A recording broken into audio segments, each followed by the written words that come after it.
아멘으로 화답합니다. 할렐루야. 따라하시겠습니다. 앞서 믿음으로 결단하라. 곡돌 사신이라는 말이 있습니다. 굴뚝을 구불구불하게 하고 그 옆에 있는 장작을 옮긴다는 것입니다. 옛날에 어떤 사람이 어떤 집의 주인에게 충고를 했습니다. 자기 집 굴뚝을 곧게 세우지 마시고 그 옆에 뗄나무를 쌓아놓지 마십시오. 화재가 일어나기 쉬우니 굴뚝을 구부리고 섭단을 옮기십시오. 그러나 집주인은 들은 척도 하지 않았습니다. 그런데 며칠 뒤 과연 그 집에 불이 났습니다. 마을 사람들이 달려와 겨우 불을 껐습니다. 그러나 적지 않은 사람이 부상을 당하고 화상까지 입었습니다. 집주인은 미안한 마음을 가졌습니다. 마을 사람들에게 신세를 갚기 위해 술상을 차리고 소를 잡아 대접했습니다. 그런데 그 자리에 정작 화재 위험에 대해 충고했던 사람은 나타나지 않았습니다. 초대되지 않았습니다. 이 한 사람이 다음과 같이 말했습니다. 굴뚝을 구부리고 뗄나무를 옮기라고 충고한 사람의 은혜를 모르고 불을 끄느라 불에 댄 사람만 상빈 대접을 한다. 주인은 그제야 그 사람을 찾아와 제일 윗자리에 앉혀 대접했다는 이야기입니다. 이 이야기는 미리 알아차리는 지혜, 선견지명의 지혜가 중요하다는 이야기입니다. 선견지명의 지혜가 있는 자를 따르면 화를 면한다는 것입니다. 반면에 그를 따르지 않으면 화를 당한다는 것입니다. 창세기 요셉은 바로 선견지명이 있는 자였습니다. 그 선견지명을 가지고 앞서 행하는 자였습니다. 그런데 그 선견지명은 요셉의 능력이 아니라 하나님의 선물이었습니다. 그 요셉을 사용하시고자 하는 하나님이 주신 선물이었다. 그 선물은 미래를 미리 알려준 꿈, 그 꿈을 해석하는 지혜였습니다. 애굽 왕 바로가 꿈을 꿉니다. 그가 나일강에 서서 특이한 장면을 봅니다. 아름답고 살진 7 암소가 강가에서 올라와 풀을 뜯습니다. 그 뒤에 또 흉하고 파리한 7 암소가 나일 강가에 올라옵니다. 그들이 살진 7 암소와 함께 나일 강가에 섭니다. 그때 흉하고 파리한 소가 아름답고 살진 소를 먹습니다. 바로가 꿈에서 깨어났다가 다시 꿈을 꿉니다. 한 줄기에 무성하고 충실한 7 이삭이 나옵니다. 그 후에 또 가늘고 동풍에 마른 7 이삭이 나옵니다. 그것들이 무성하고 충실한 7 이삭을 삼킵니다. 아침에 바로의 마음이 번민합니다. 그가 사람을 보내 애굽의 점술가와 현인들을 모두 모읍니다. 그러나 아무도 그 꿈을 해석하지 못합니다. 그때 바로 왕의 밑에 있던 술 맡은 관원장이 요셉을 생각해냅니다. 술 맡은 관원장은 요셉으로부터 은혜를 입은 적이 있었습니다. 그는 바로 왕에게 요셉을 소개합니다. 요셉은 바로 왕에게 꿈의 성격을 먼저 설명합니다. 왕의 꿈은 하나님이 하실 일을 하나님이 보이신 것입니다. 7 좋은 암소는 7 해요. 7 좋은 이삭도 7 해입니다. 7 흉한 소와 7 마른 이삭은 7년 흉년입니다. 온 애굽 땅에 7 해 큰 풍년이 있겠고 후에 7 해 흉년이 들 것입니다. 흉년이 너무 심함으로 옛날 풍년조차 기억할 수 없을 것입니다. 그러면서 본문에서 요셉이 바로에게 말합니다. 바로께서 꿈을 2번 겹쳐 꾸신 이유가 있습니다. 그것은 하나님이 이 일을 정하신 것입니다. 하나님이 이 일을 속히 행할 것입니다. 이제 바로께서는 명철하고 지혜 있는 사람을 택하십시오. 그들이 애굽 땅을 다스리게 하십시오. 바로께서는 나라 안에 감독관들을 두십시오. 그들에게 명령하십시오. 그 7해 풍년에 애굽 땅의 5분의 1을 거두라. 그 곡물을 바로의 손에 돌려 양식을 위하여 각 성읍에 쌓아두라. 이렇게 명령한 후 그 곡물을 그 땅에 저장하십시오. 그렇게 함으로써 애굽 땅에 임할 7해 흉년에 대비하십시오. 그러면 땅이 이 흉년으로 말미암아 망하는 일이 있지 않을 것입니다. 바로는 요셉의 말을 절대적으로 신뢰합니다. 바로가 신하들에게 말합니다. 이와 같이 하나님의 영에 감동된 사람을 우리가 어찌 찾을 수 있으리요? 바로가 요셉에게 말합니다. 하나님이 이 모든 것을 내게 보이셨으니 너와 같이 명철하고 지혜 있는 자가 없도다. 너는 이 집을 다스리라. 내 백성이 다 내 명령에 복종하리니 내가 너보다 높은 것은 내 왕좌뿐이니라. 그렇게 말하면서 왕이 요셉을 애굽 전역을 다스리는 총리로 삼습니다. 요셉이 7년 동안 곡식을 거두어 각 성에 저장합니다. 쌓아둔 곡식이 바다 모래같이 심이 많아 셀 수조차 없었다고 기록하고 있습니다. 여러분, 애굽에 풍년이 들었다는 것이 요셉의 위대한 점일까요? 그것 자체는 요셉의 위대한 점이 아닙니다. 풍년은 하나님의 선물일 뿐입니다. 요셉의 위대한 점은 미래를 알고 결단했다는 것입니다. 풍년 중에 곡식을 풍성하게 저장했다는 것입니다.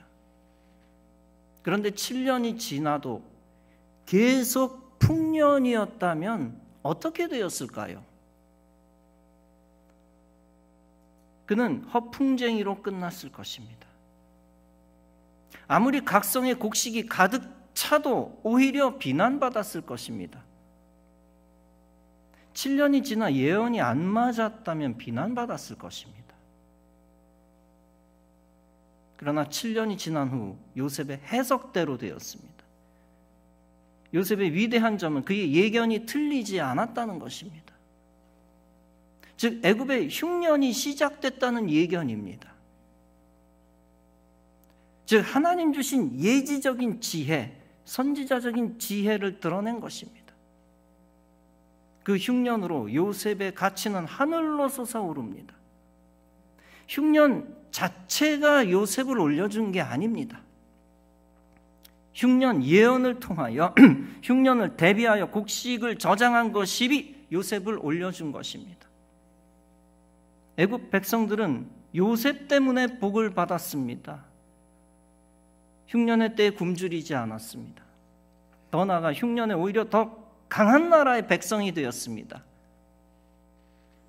이제 이웃 나라의 곡식을 엄청나게 팔기까지 했습니다. 애굽 백성들이 복을 받은 이유가 무엇입니까?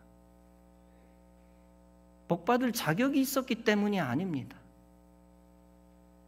하늘의 지혜를 받은 요셉이 애굽에 있었기 때문입니다. 애굽에 있는 요셉을 모든 애굽인들이 신뢰했기 때문입니다. 이처럼 하나님 주신 예지력을 가진 자는 복 있는 자입니다. 그럼 복 있는 자를 믿고 따르는 자도 복 있는 자입니다. 대신 조심해야 할 것이 있습니다. 마스의 하수인들, 무당의 말을 따르면 저주를 받는다는 겁니다. 귀신의 힘을 빌려 예언하는 족속을 따르면 저주를 받는다는 것입니다. 오직 하나님의 지혜를 받은 자의 말만 따라야 합니다. 이스라엘 백성들이 거짓 선지자의 말을 따랐을 때 화를 당했습니다. 참 선지자들의 말을 따를 때 복을 받았습니다. 우리는 사람을 따를 때 평소 거짓말 많이 하는 자를 따라서는 안 됩니다. 사람을 따를 때 정직한 말을 하는 사람만 따라야 합니다. 처음에 누가 정직한 사람인지 잘 모릅니다. 그러나 오래 지내보면 거짓말을 하지 않는 자를 알 수 있습니다. 모사꾼과 가까이 지내면 인생을 망칩니다. 반대로 정직한 자와 가까이 지낼수록 인생의 길이 열립니다. 우리는 욕심으로 기도하거나 욕심을 선포하는 자를 따라서는 안 됩니다. 그리고 그런 자의 말을 믿어서도 안 됩니다. 미래는 그런 자의 말대로 되지 않습니다. 그의 말과 반대되는 상황이 펼쳐집니다. 하나님이 복을 주시지 않기 때문입니다. 반대로 우리는 믿음으로 기도하는 자, 믿음을 선포하는 자를 따라야 합니다. 정직한 자, 신실한 믿음을 가진 자를 따라야 합니다. 모사꾼을 따라서는 안 됩니다. 하나님은 신실한 믿음을 가진 자의 입에 하나님의 말을 넣어 그 말대로 되게 하십니다. 우리는 그렇게 믿음의 말을 하는 자의 말을 듣고 믿어야 합니다. 그 말을 믿고 믿음대로 앞서 행해야 합니다. 그때 미리 환난을 대비하고 환난을 이깁니다. 환난을 이긴 후 하나님이 주실 승리의 선물을 받습니다. 요셉은 믿음 있는 자, 복 있는 자, 주 안에서 형통한 자였습니다. 믿음 있는 자와 가까이 지내야 믿음의 역사를 체험합니다. 복 있는 자와 가까이 지내야 함께 복을 받습니다. 주 안에서 형통하는 자, 신본주의 신앙을 가진 자를 신뢰해야 하나님이 도우십니다. 여러분도 요셉의 지혜를 달라고 기도하시기 바랍니다. 요셉과 같은 종말 신앙을 달라고 기도해야 합니다. 미래의 환난을 대비하는 종말 신앙입니다. 그런 기도는 하나님께 합한 기도이며 응답받는 기도입니다. 하나님은 인간이 욕심으로 구하는 기도를 잘 듣지 않으십니다. 정욕으로 구했기 때문입니다. 야고보서 4장은 말씀합니다. 살인하며 시기하여도 능히 취하지 못함으로 다투고 싸우는도다. 너희가 얻지 못하면 구하지 아니하였기 때문이요 구하여도 받지 못하면 정욕으로 쓰려고 잘못 구하기 때문이다. 야고보서 1장을 말씀합니다. 너희 중에 누구든지 지혜가 부족하거든 모든 사람에게 후히 주시고 꾸짖지 아니하시는 하나님께 구하라. 그리하면 주시리라. 성도 여러분, 미래의 환난을 피하거나 막아낼 수 있는 지혜가 있습니다. 그 지혜를 하나님께 구하시기 바랍니다. 그 지혜를 받으면 남들보다 더 앞서서 믿음의 결단을 내릴 수 있습니다. 신앙 지키기 어려울 때가 있습니다. 그때 남들보다 먼저 신앙적으로 결단해야 합니다. 순종하기 어려울 때가 있습니다. 그때 남들보다 먼저 순종하여 임무를 받아야 합니다. 그러면 하나님은 먼저 신앙적으로 결단한 자를 도와주실 것입니다. 먼저 순종한 자의 편을 들어주실 것입니다. 하나님은 약속하신 말씀을 이루시면서 순종한 자를 영광스럽게 하십니다. 그에게 가장 좋은 축복의 선물을 예비하시고 주십니다. 지혜로운 믿음의 결단은 환난을 대비하는 거룩한 선제 조치입니다. 그 결단은 나에게만 유익한 것이 아닙니다. 그것은 다른 사람의 인생을 살리는 역할을 합니다. 인간 사회 속에서도 위기를 감지하는 지혜는 중요합니다. 지혜로운 빠른 선제적 조치는 장차 생길 환난을 막아냅니다.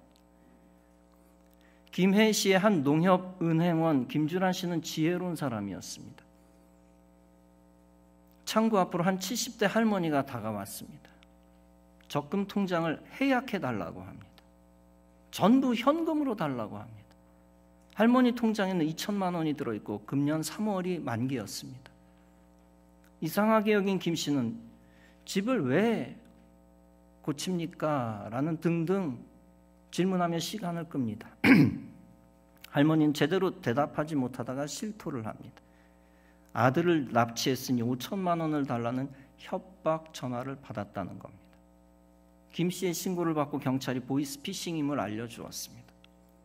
한 사람의 말년 인생을 구한 큰 지혜로운 사건이었습니다. 그런데 놀라운 것은 40분 후에 또 비슷한 사건이 발생했다는 겁니다. 80대 할아버지가 은행에 찾아옵니다. 통장 2개를 들고 그 은행을 찾아 김 씨에게 요구합니다.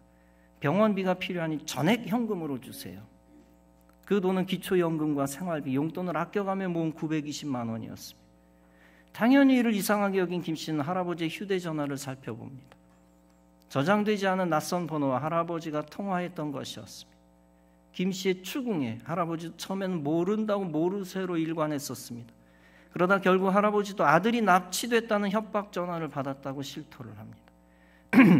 이렇게 앞서 행하는 기질을 발휘해 재앙을 막고 또 한 분의 행복을 지켜낸 것입니다. 작년에 광주광역시 한 은행에서 있었던 일입니다. 검은색 배낭을 맨 30대 남자가 365 코너로 들어섭니다. 휴대전화를 계속 들여다보면 계좌번호를 누릅니다. 배낭에서 계속 현금을 꺼내 입금을 합니다. 이 장면을 지켜보던 30대 여자 경비원이 이상하게 여깁니다. 즉시 창구 직원에게 조회를 요청했습니다. 입금한 돈이 곧바로 다른 계좌로 이체되고 있었습니다. 전형적인 보이스피싱 수법입니다. 김 씨는 즉시 112에 신고했고 2분 만에 현장에 경찰이 출동해 그 남자를 검거했습니다. 체포된 사람은 피해자에게 2,600만 원을 전달받아 입금 중이었던 것이 드러났습니다. 경찰은 미리 송금하지 못한 2,043만 원, 남은 2,043만 원을 피해자에게 돌려주었습니다. 그 은행원 강 씨는 한 달 동안 무려 4차례나 보이스피싱을 신고했습니다. 강 씨의 관찰력으로 4명의 범인이 덜미를 잡혔습니다. 이와 같은 예민한 촉과 지혜가 사람들을 파탄에서 건져낸 것입니다. 이처럼 환난과 위기가 임박했을 때 앞서 행하는 지혜로운 행동이 필요합니다. 위기를 알면서 늦게 대처하면 다른 사람의 불행을 방조하는 죄를 짓게 됩니다. 반대로 위기를 알고 빨리 대처하면 사람들의 불행을 제거해 줍니다. 작년 9월에 큰 태풍이 있었습니다. 강원도 평창군 진부면 송정리에 강물이 불어났습니다. 아침부터 다리를 살피던 주민 박광진 씨가 다급하게 팔을 흔듭니다. 강을 가로지른 다리로 차량이 건너오고 있었습니다. 다리를 절반 정도 지나온 승용차는 박 씨를 보고 뒤로 후진을 합니다. 1분이 지난 뒤 다리 상판이 물살을 견디지 못하고 붕괴됐습니다. 인명피해가 발생할 수 있었던 아찔한 상황이었습니다. 그는 다리가 휘는 것을 보면서 위험을 감지했었습니다. 그는 사고 30분 전부터 이장에게 전화를 걸어 빨리 조치를 취하라고 했습니다. 이장은 마을 주민 580명에게 문자를 다 보냅니다. 긴급 문자, 다리를 건너지 말라. 진부면 사무소에 마을 다리가 위험하다는 것을 알렸습니다. 박 씨는 연락한 후 홀로 다리 쪽으로 달려나가 다리 앞에 나가 섰던 겁니다. 그리고 건너오는 차량을 막아냈던 겁니다. 발생하게 될 재앙을 감지하는 것은 매우 중요합니다.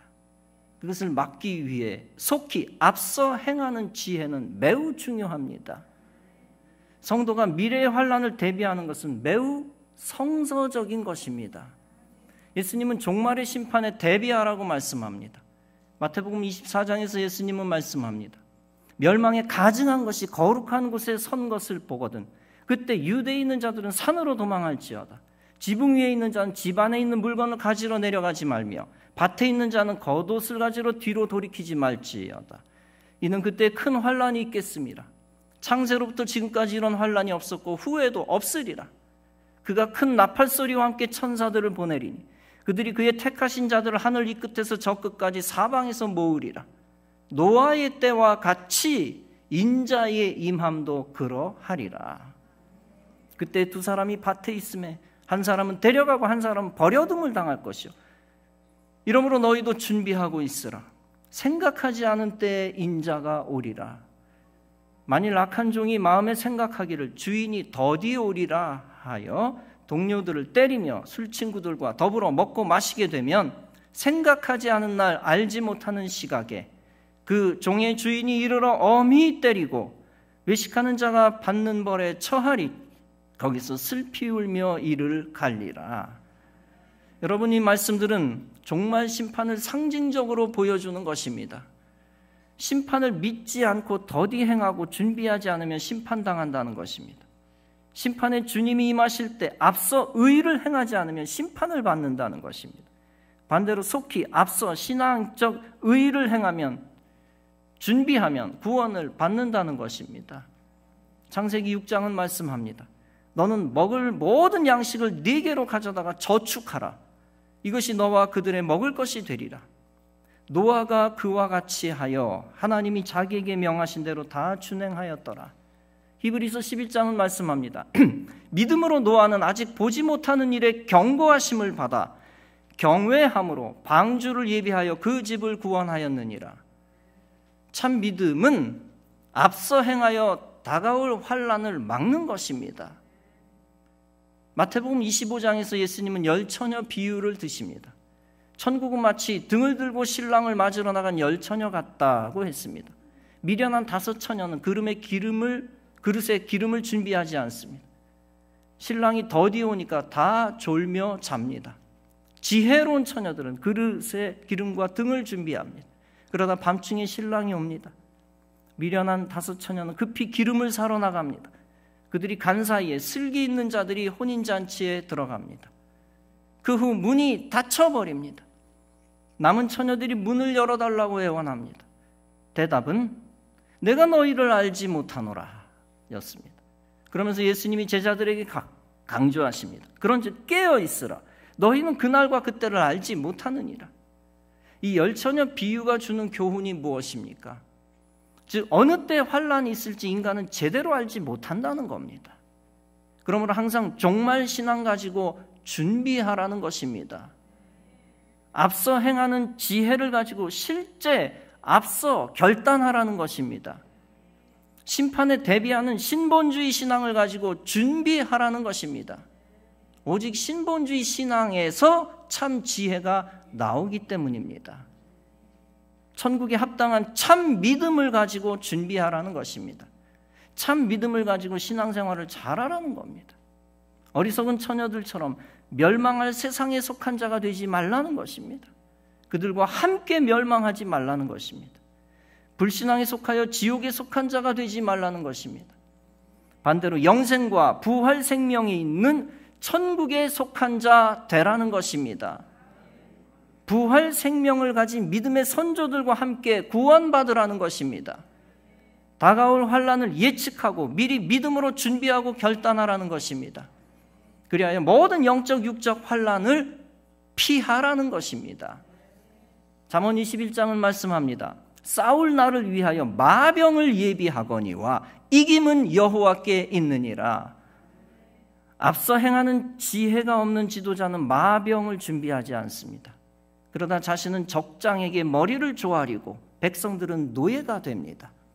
반대로 미래의 환난을 대비하는 지도자는 마병을 준비합니다. 그렇게 하여 적을 효과적으로 대적하고 백성들의 주권을 지킵니다. 그런데 더 중요한 것이 있습니다. 이김은 여호와께 있다는 사실입니다. 지는 것처럼 보여도 하나님 역사시면 이기게 된다는 것입니다. 사람이 준비한 것만 가지고 다 성공하는 것은 아닙니다. 오직 최종 승리의 결재는 하나님께 달려 있습니다. 그러므로 여러분은 사람을 의지하지 말고 오직 하나님 말만 의지하시기 바랍니다. 오직 여러분의 인생을 하나님의 권세와 능력과 주권에만 거시기 바랍니다. 변화무쌍한 사람에게 여러분의 인생을 맡긴다고요? 오직 영원하신 하나님에게만 여러분의 인생을 맡기시기 바랍니다. 사람이 만든 지혜를 가지고는 미래의 환난을 대비할 수가 없습니다. 오직 하나님 주신 지혜로 미래의 환난을 대비할 수 있습니다. 그렇다면 그 지혜를 받기 위해 무엇을 해야 합니까? 세상을 섬기지 말고 오직 하나님만 섬겨야 합니다. 물질을 숭상하지 말고 오직 하나님께만 예배해야 합니다. 인간의 생각과 감정에 따라 살지 말고 하나님의 계명에 따라 살아야 합니다. 즉 인본주의가 아닌 신본주의로 살아야만 합니다. 사랑하는 성도 여러분, 요셉에게 은혜 주신 하나님께서 여러분에게도 은혜 주시기를 바랍니다. 미래를 아는 지혜를 가지고 요셉처럼 미래의 환난을 대비하시기 바랍니다. 요셉이 형통한 것처럼 여러분도 하나님이 형통케 하시는 복을 받으시기 바랍니다. 미래가 불확실한 시대에 필요한 것이 앞서 행하는 믿음의 결단입니다. 앞서 행하는 믿음의 결단 절대적으로 필요합니다. 여러분은 불신앙으로 어지러운 시대에 믿음의 결단만을 내리시기 바랍니다. 그 믿음의 결단을 통하여 재앙을 막아주신 하나님의 은혜를 경험하시기 바랍니다. 그 믿음의 결단을 통하여 미래의 축복의 문을 여시기 바랍니다. 그 믿음의 결단을 통하여 성도와 이웃들을 신앙적인 자리로 이끌고 복 있는 자리로 이끄는 여러분 다 되어지시기를 주님의 이름으로 축원합니다. 기도하시겠습니다.